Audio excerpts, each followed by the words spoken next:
नमस्कार, मैं मनीष स्वागत करता हूँ आपको अपने इस यूट्यूब चैनल पे। CHSL में जो 6 अगस्त को जो प्रश्न आए थे स्टैटिक जीके के कुछ पार्ट जो देख लेते हैं, क्योंकि यहाँ पे अपन स्टैटिक जीके का ही पार्ट देखते हैं। जो करंट है वो भविष्य में तो आएगा नहीं, इसलिए अपन स्टैटिक जीके को ही देखते हैं। पहला क्वेश्चन पूछा गया था, हेलोन्स का उपयोग किस में किया जाता है। हेलोन्स एक गैस है, आप कह सकते हैं गैसों का मिश्रण है, ठीक है। इसका उपयोग अग्निशामक में किया जाता है, यानी कि जहाँ पे आग लगती है वहाँ पे ये हेलोन्स का उपयोग किया जाता है। याद कैसे करेंगे, जहाँ पे भी आग लगती है तो वहाँ लोग हल्ला करने लगते हैं कि आग बुझाओ आग बुझाओ, तो हेलोन लाओ, हल्ला हेलोन, इस तरह से याद रखेंगे, ठीक है। हल्ला करने लगते हैं। अगला क्वेश्चन पूछा गया था, सिनेमेटोग्राफी का आविष्कार किसने किया था। देखिएगा, सिनेमेटोग्राफी का मतलब ये होता है कि जो सिनेमा वगैरह बनाते हैं ना, उसी को कहते हैं सिनेमेटोग्राफी। अब जब भी कोई सिनेमा बनता है तो आप देखेंगे कि पीछे ग्रीन पर्दा लगाया जाता है, और ग्रीन पर्दा को कोई भी बैकग्राउंड में चेंज कर सकते हैं, तो यानी कि लास्ट में ग्रीनी होगा, ठीक है। इस तरीके से याद रखेंगे कि सिनेमेटोग्राफी का आविष्कारक कौन थे, विलियम फ्रीस ग्रीनी, ठीक है। एक प्रश्न पूछा जाता है भौतिकी में यानी कि फिजिक्स में, क्रायोजेनिक बर्ड किसके लिए यूज होता है। अगर हम बात करें क्रायोजेनिक, फिजिक्स के किस भाग को प्रदर्शित करता है। एक होता है पायरोजेनिक, PYRO, पायरोजेनिक। आपने पायरोमीटर का नाम सुना होगा, तो वो कहाँ पे यूज होता है, रिएक्टर वगैरह में। रिएक्टर वगैरह में काफ़ी ज़्यादा मात्रा में ऊष्मा उत्पन्न होती है। लेकिन अगर हम बात करें थर्मामीटर, तो थर्मामीटर जनरल छोटे मोटे रेंज के लिए, जैसे कि 0 से लेकर या माइनस समथिंग से लेकर हो जाता है। लेकिन अगर हम बात करें -200 केल्विन, ठीक है, ये एकदम से लो टेम्परेचर की हम बात करें, जिस पे कि थोड़ा सा भी इधर उधर चीज़ें होगी तो इलेक्ट्रॉन वगैरह काफ़ी तेज़ से मूव करने लगे, यानी कि जो माइन्यूट, जो आप कह सकते हैं कि टेम्परेचर होता है, उसको मापने, वो जो टेम्परेचर है उसकी रीडिंग हम क्रायोजेनिक फिजिक्स के तहत नापते हैं, ठीक है। इस तरीके से याद रखेंगे, जो क्रायोजेनिक है वो लो टेम्परेचर के लिए, पायरोजेनिक है वो हाई टेम्परेचर के लिए यूज किया जाता है। हिस्ट्री में एक प्रश्न पूछा गया था कि हुनों का आक्रमण कब हुआ था। तो हुनो, मतलब कि हुनो, इस तरीके से याद करेंगे कि हुआ करें, या हु नो यानी कि कौन जानता है। तो चौथा नंबर का जानता है, या पाँचवा नंबर का जानता है, या छठा नंबर का कौन जानता है, ठीक है। इस तरीके से याद रखेंगे। तो 4, 5, 6 में ये एडी में ये आया था, एडी में ये आया था। हुनों का आक्रमण उत्तर भारत से, ये जो इंडिया है इधर से हुनों का आक्रमण हुआ था। पहले कंधार वगैरह ये वाला पहले कब्जा किया, उसके बाद अंदर आया, स्कंदगुप्त इसको हराया था हुनों को, ठीक है। तो गुप्त साम्राज्य के तहत आया था, गुप्त साम्राज्य चल रहा था, उसी के अराउंड में आया था। तो आप समझ सकते हैं कि गुप्त साम्राज्य कब चल रहा था, ठीक है। हर्षवर्धन से पहले ही गुप्त साम्राज्य था। तो ये आपके जो हुनों का आक्रमण हुआ था वो 4, 5, 6 में हुआ था। कुमारगुप्त इसमें मारा भी गया था, ठीक है। तो गुप्त साम्राज्य के अराउंड में हुनों का आक्रमण हुआ था। अगला क्वेश्चन है, एफएम रेडियो का आविष्कारक कौन थे। तो एफएम रेडियो, जो कि आप सुनते होंगे कि एफएम पे गाना सुनते होंगे, तो इसके आविष्कारक कौन थे, एडविन हावर्ड आर्मस्ट्रॉन्ग। देखिएगा, जो एक फ्रीक्वेंसी होती है एएम और एक फ्रीक्वेंसी होती है एफएम। तो एएम पे अगर समाचार सुनते होंगे तो उसमें काफ़ी नॉइजेज आती है, लेकिन अगर एफएम वगैरह सुनते होंगे तो उसमें एकदम जो सिग्नल होता है वो स्ट्रॉन्ग होती है। तो इस तरीके से याद रखेंगे कि आर्मस्ट्रॉन्ग थे, ठीक है। अगला क्वेश्चन है, गंगा सागर मेला कहाँ पे लगता है। गंगा सागर एक जगह है, कहाँ पे, वेस्ट बंगाल में। देखिए, गंगा कहाँ सागर में मिलती है, वेस्ट बंगाल में ही मिलती है। जो ये गंगा, ये नॉर्थ इंडिया से ये उतरते हुए जाती है, बंगाल की खाड़ी में गिरती है, तो ये बंगाल होते हुए निकलती है, यानी कि जो वेस्ट बंगाल है वहीं पे गंगा सागर में मिलती है। तो वहीं पे एक जगह है गंगा सागर, वहीं पे ये गंगा सागर मेला लगती है, ठीक है। तो वेस्ट बंगाल में। पद शाहनामा किसने लिखी थी। तो एक शाहजहाँ के इतिहासकार थे, यानी कि शाहजहाँ के जो राज दरबार है, हर एक मुगल शासक के राज दरबार में इतिहासकार हुआ करते थे, यानी कि उसके बारे में लिखते थे, ठीक है, जिससे कि जो भविष्य में आने वाली पीढ़ी है वो उस राजा के बारे में जान पाए, ठीक है। तो वही पूछा जा रहा है कि पाद शाहनामा किसके द्वारा लिखी गई थी। तो देखिए, पाद समझ में आ गया होगा कि ये पादने वाला होगा, ठीक है। और लाहौरी, लाहौर के लोग यानी कि पाकिस्तान के लोग वैसे भी गंदे होते हैं, पादते रहते हैं, ठीक है। इस तरीके से याद रखेंगे कि लाहौरी। अब देखिए, शाहनामा, ठीक है, तो यानी कि ये किसके राज दरबार के इतिहासकार होगा, शाहनामा यानी कि शाहजहाँ के, ठीक है। इस तरीके से याद रखिएगा। अगला क्वेश्चन है, विलायत खान किस वाद्य यंत्र से संबंधित है। विलायत किसको कहते हैं, इंग्लैंड को कहते हैं ना, कि विलायत गया था, ठीक है। तो अब जो विलायत अगर कोई नहीं भी जाता है तो यहाँ से संदेश किसके माध्यम से पहुँचा सकता है, तार के माध्यम से, ठीक है। आप देखे होंगे समुद्र में जो केबल बिछे रहते हैं जिससे कि इंटरनेट वगैरह सुविधा प्रदान की जाती है, तो जो विलायत नहीं भी जाएंगे तो वो तार से अपना संदेश पहुंचा देंगे, यानी कि सितार विलायत खान से संबंधित है, ठीक है।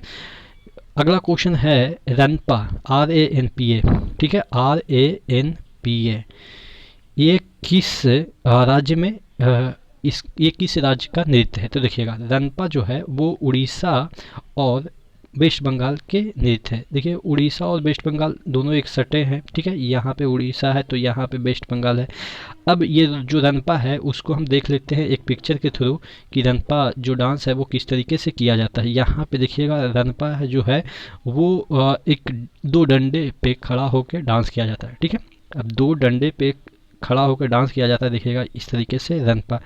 तो ये रन कर रहे हैं, ठीक है, रन कर रहे हैं, इस तरीके से रन कर रहे हैं किस पे, डंडे पे, ठीक है।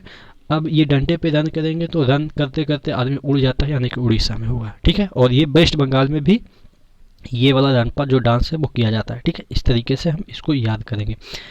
अगला क्वेश्चन है, एक मिनट मैं इधर आ जाता हूँ, एक मिनट, ये तो मैंने करा दिया, ये है, ठीक है। हाँ, ये वाला क्वेश्चन, इसमें से कौन सा जलप्रपात अरुणाचल प्रदेश का है। तो अरुणाचल प्रदेश के जलप्रपात ये तीनों है, सिरकी है, नूरनंग वाटरफॉल है, उसके बाद बाप तेंग जो कॉन्ग है वो वाटरफॉल है। एक मैं आपको याद करा देता हूँ, बाकी थोड़ा सा आप अपने तरीके से याद कर लीजिएगा क्योंकि थोड़ा मुझे दिक्कत लग रही है इसको ट्रिक बनाने में। देखिए सिरकी, ठीक है। अब अगर अरुण आता है, अरुणाचल यानी कि जो सूरज का आंचल या आप कह सकते हैं रोशनी, ठीक है। अगर दिन में कहीं पे बैठे हैं वहाँ पे अरुणाचल आता है, यानी कि अरुण आता है, यानी कि सूरज की रोशनी आती है, तो आप सिरक के दूसरी तरफ चले जाते हैं, तो यानी कि सिरकी जो वाटरफॉल है वो आपका अरुणाचल में होगा। Got it. अगला क्वेश्चन पे आते हैं, SDG इंडेक्स यानी कि सस्टेनेबल डेवलपमेंट ग्रोथ इंडेक्स। अब ये सस्टेनेबल डेवलपमेंट ग्रोथ इंडेक्स क्या है, यानी कि सस्टेनेबल मतलब ये होता है कि आप पर्यावरण को ह्रास भी नहीं करेंगे और अपना ग्रोथ भी करेंगे, उसे कहते हैं सस्टेनेबल डेवलपमेंट।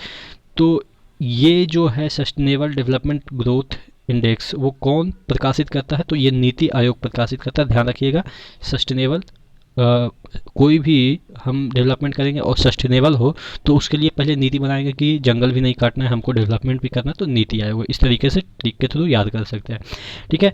अब इसमें अगर पूछा जाए कि ये सस्टेनेबल डेवलपमेंट ग्रोथ इंडेक्स में टॉप पे कौन है, तो ये आपके केरला, ऑब्वियस है, बहुत सारी चीज़ों में केरला टॉप पे रहती है।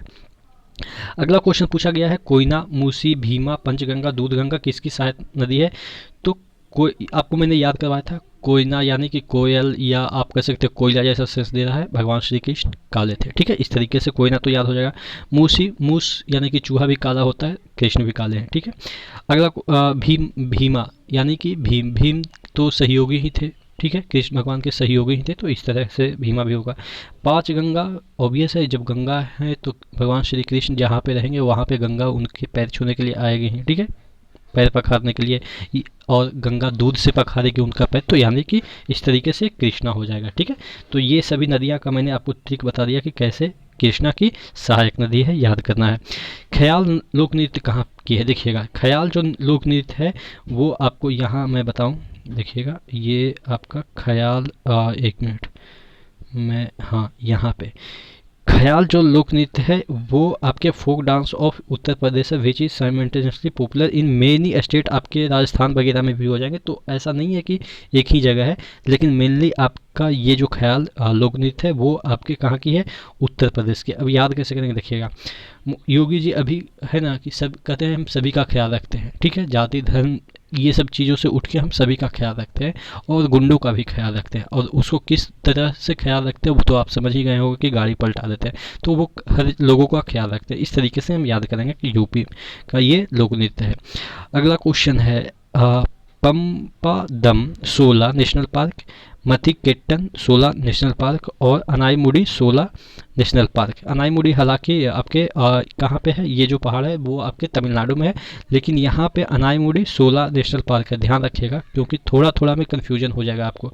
अनाईमुडी जो पहाड़ है, चोटी है, जो भी है, अन्नामलाई पहाड़ है, अनाईमुडी चोटी है, जो कि आपके कहाँ पे है, तमिलनाडु में। लेकिन यहाँ पे अगर हम बात करें अनाईमुडी 16 नेशनल पार्क, तो ये कहाँ पे, जितने भी 16 हैं, ठीक है, 16 और केला, ठीक है, ला ला लास्ट में है, ठीक है, ला और ला यहाँ पे ला है, ठीक है। तो ये आपका 16 जितने भी होंगे वो केला यानी कि केरला, ठीक है, इस तरह से याद करेंगे।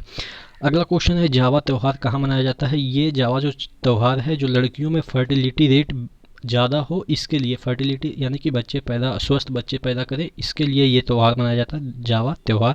ये आपके झारखंड में मनाया जाता है। देखिए एक गाना आपने सुना होगा, बिहार यूपी से होंगे तो जा झार के, बाकी यह रविवार के, इस तरीके का आपने गाना सुना होगा, तो जा झार, ठीक है, इस तरीके से याद रखिएगा। अगला क्वेश्चन अपन देख लेते हैं फोलिक एसिड। बायोलॉजी में एक शब्द आता है, आपने सुना कई बार होगा कि फोलिक एसिड की जो गोली है वो खानी चाहिए गर्भवती महिलाएं या वैसे भी कमजोरी होती है महिलाओं के लिए। तो ये जो फोलिक एसिड है उसमें कौन सी विटामिन होती हैं, तो देखिए फोलिक, फॉल जैसा क्वेश्चन से था, फॉल मतलब आपने अगर हॉकी देखा होगा या बहुत सारे ऐसे गेम होते हैं जिसमें फॉल होता है, फॉल मतलब कि कुछ निगेटिव चीज़ होता होगा तभी तो उसको कहते हैं फॉल हो गया। तो निगेटिव यानी कि 9, ठीक है, निगेटिव यानी कि 9, ठीक है, इस तरीके से हम याद कर सकते हैं, B9 को ही फॉलिक एसिड कहा जाता है। आशा करते हैं जितने भी क्वेश्चन आपके CHSL पेपर में 2021 में जो 6 अगस्त को आए थे वो लगभग आपको स्टैटिक जीके के पार्ट याद हो गए होंगे। इसी तरीके से बने रहिएगा, नेक्स्ट वीडियो में मिलते हैं, तब तक के लिए धन्यवाद।